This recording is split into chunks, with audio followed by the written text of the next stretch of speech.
come va paesani? Mi chiamo Wombat.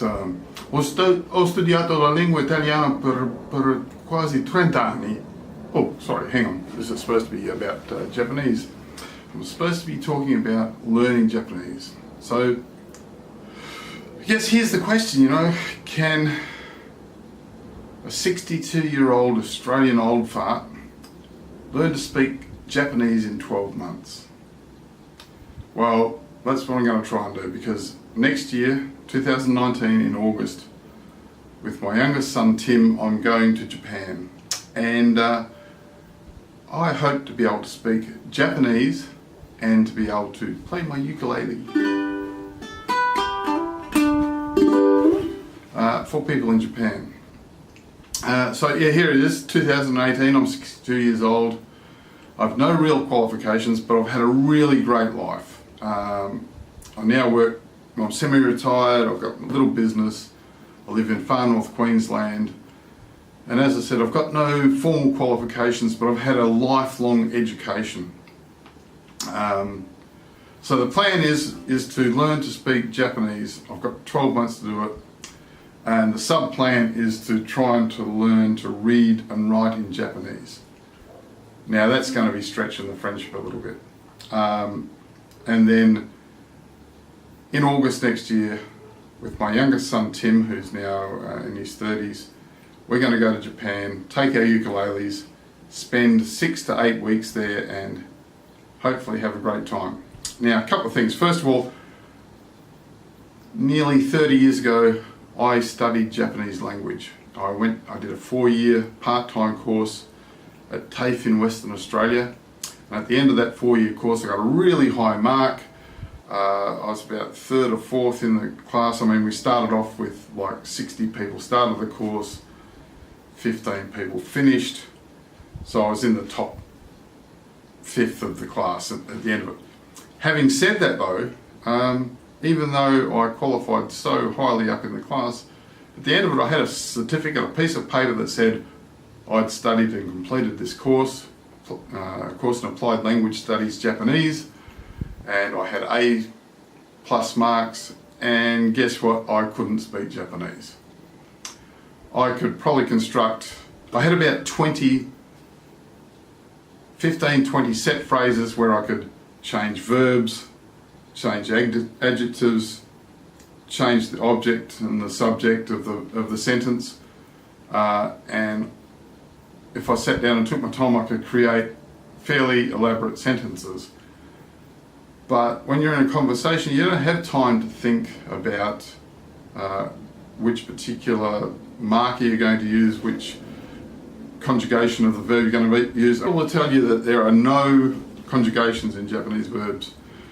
Well, to a degree that's true. There's only generally speaking, the present and the past. But there's all these nuances about the particles used in the sentence, and also the way you modify the verb, which imparts tense meaning and ownership of the verb, and it's really complicated. Japanese on some levels is simple, on other levels it's difficult. Now, having said all that, after my 4-year course, I could not speak Japanese. I couldn't have a Japanese conversation. Was the course worth it? Yes, it was definitely worth it. Now, as I said, I have no real formal qualifications, but because I studied Japanese, I started interacting with people who are involved in Japanese stuff. And because of that, I got involved in tourism in Western Australia. I got involved in scuba diving in Western Australia. I got involved in Japanese television. I worked over 3.5 years, 5 months with Japanese television, making 10 television programs here in Australia. We travelled all around Australia. I trebled my income in those 5 months. What I was earning per month doing my normal job was trebled each month that I did with the Japanese people. But not only that, the money I received was all mine. Everything else was paid for by them. If I needed a new pair of sunglasses and I needed to stay in a hotel, they paid for everything. So didn't get a Didn't really learn much from Japanese, but it gave me exposure to the Japanese culture, so it was really worth it. And since then I've made Japanese friends, and I've worked with Japanese television. Even up until 18 months ago, I was still doing odd jobs here and there for a Japanese production company in Queensland. So even though it didn't teach me to learn to speak Japanese, the course was definitely worth it for that. So now here's my plan. I'm going to self-educate myself, basically using stuff off the web, in terms of apps, web-based education programs, whether it be learning to read and write kanji, whether it be learning to speak Japanese, learning Japanese grammar over again. I'm going to use the web, and I'm basically going to do it pretty much by myself. So I've actually started.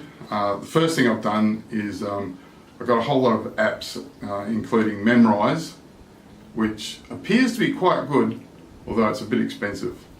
I'm using a thing called Kanji Teacher and a few other apps, and I'm going to hopefully self-teach myself. I've also just recently purchased the first series of Pimsla's Learn to Speak and Understand Japanese, because that's what I really need to do, is learn to speak and understand Japanese when it's spoken to me. It's pointless being able to write a sentence down, being able to read the sentence out or speak the sentence if you can't understand the spoken response. So that's my plan. This is the first of a series of videos. The ukulele will be involved in some of them.